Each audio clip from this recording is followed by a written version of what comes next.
Hey love, hey love, hey love. Wondrous and winning Wednesday to you. Looky here.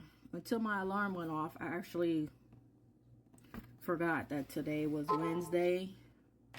And I just finished with my grief group. So I'm going to give you part 2. The first chapter of part 2. Part 2 is preparing for change, starting to recover. I read this before, but I'm going to read it again. Recovery from loss is achieved by a series of small and correct choices made by the griever. You acknowledge that the problem exists. You acknowledge that the problem is associated with loss. You acknowledge by beginning to, for you, listen to me read this book. Whereas for me, it's reading the book. The next 4 chapters will introduce us to the first actions necessary for moving beyond loss. Success in moving through grief depends on our willingness to follow through on each action along the way. So chapter 6, to make the choice to recover, we need to know where and how to begin.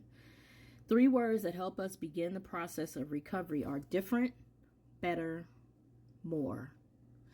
Whether the loss is a death, a divorce, or some other loss, the question, what do you wish had been different, better, or more? That will always help us find what is incomplete. We put off expressing our feelings until a later date, like that undelivered thank you to someone. And that's one of the things that we wish was different, better, or more.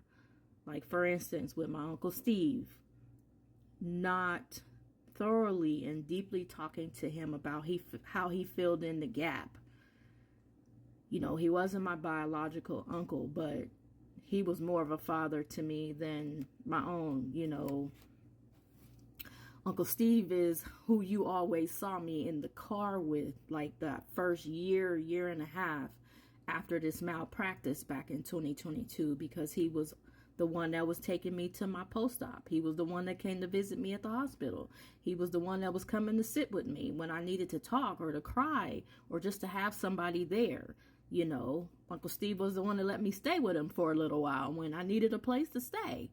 There's so much that I feel like I didn't tell him.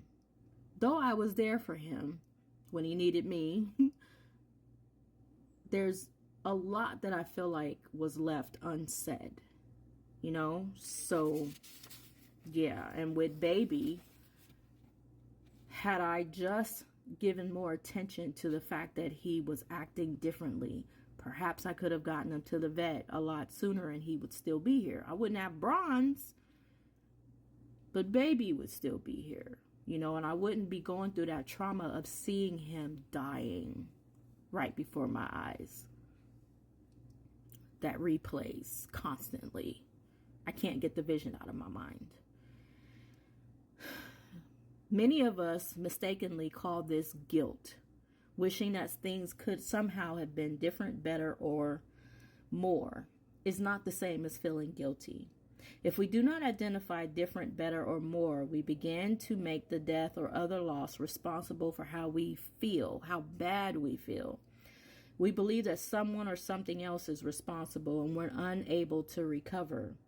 Recognizing the fallacy that grief takes time, the next most difficult hurdle for grievers to overcome is the incorrect belief that other people or events are responsible for our feelings.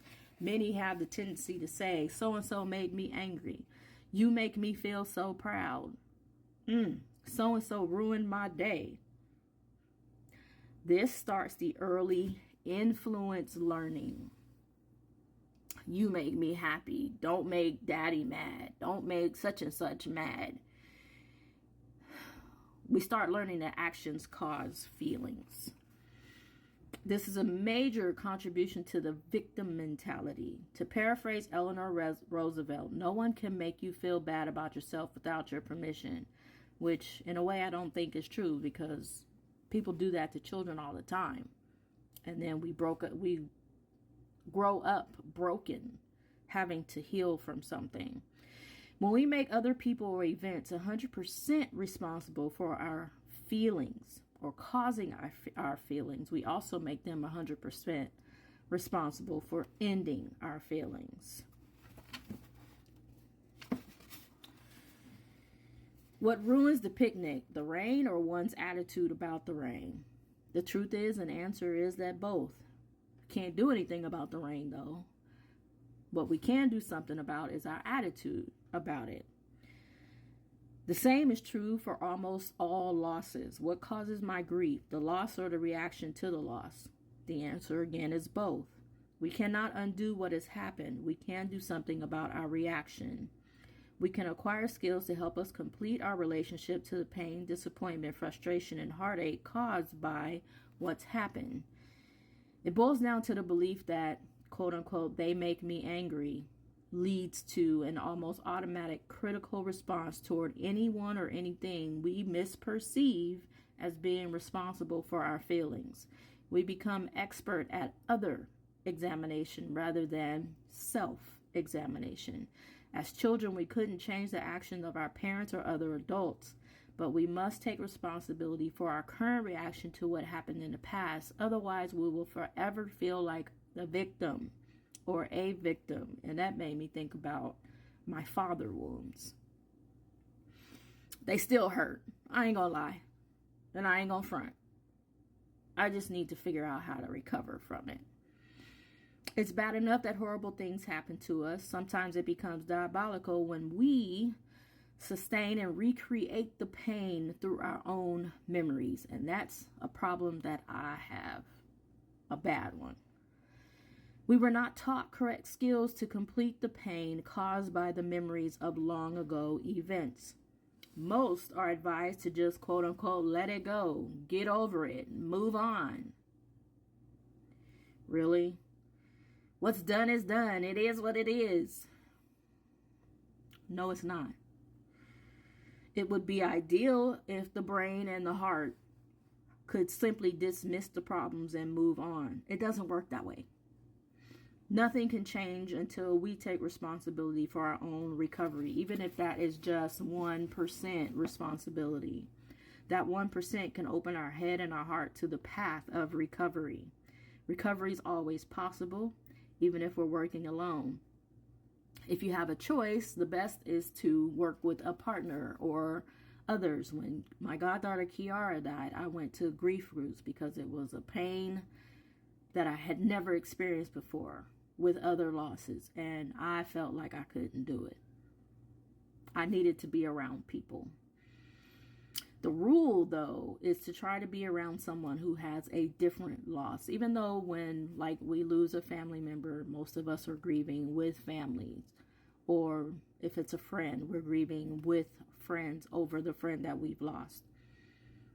In finding a partner, you may feel that no one really understands your pain. Friends don't really comprehend your sorrow. When people say they understand, they really can't. They didn't have the same relationship that you had. They didn't have the same health problems that you go through. So telling you that you should have been healed by now, like my health issues, as much as I want to be, as much as I keep attempting and working on it, it hasn't come to pass and I'm still suffering.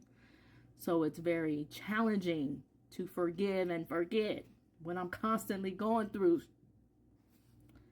at work, at church, the health club, the grocery store. Social organizations are all places where you can find another griever. Bring up the topic in a social setting. Everyone has a story. Be honest. Whether they're willing to recover with you or not, find out. Just keep looking until you're successful. Yeah. Keep listening until you get what you need. I appreciate your time. Thank you for tuning in. As always, Grief Recovery. We're working on it. Be love.